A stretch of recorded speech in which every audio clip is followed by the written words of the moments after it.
Siz hali ham 15 yildan beri o'z nomingizda bo'lmagan uyda yashab kelyapsizmi? Agar shunday bo'lsa, bilingki, siz xatar ostida qolgansiz.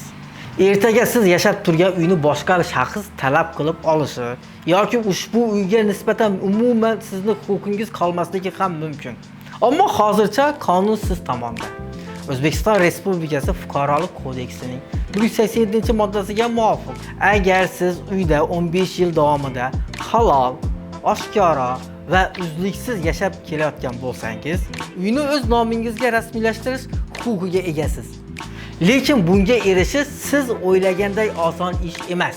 Ariza yozish, dalillar tayyorlash, zarur hollarda sudga murojaat qilish kerak bo'ladi. Bu esa huquqiy bilim va tajriba talab etadi. Shuning uchun biz Yurisconsult Consulting jamoasi sizga maslahat berishdan tortib sudgacha bo'lgan barcha hujjatlarni tayyorlashda yordam beramiz. Buning uchun quyidagi telefon raqamlari orqali hoziroq bog'lanishingiz mumkin. Unutmang, masala kechiksa uyingiz qo'ldan ketishi ham mumkin. Ishni mutaxassislarga ishoning. Hamma narsa qonuniy va ishonchli hal bo'ladi. Biz sizga har doim yordam berishga tayyormiz.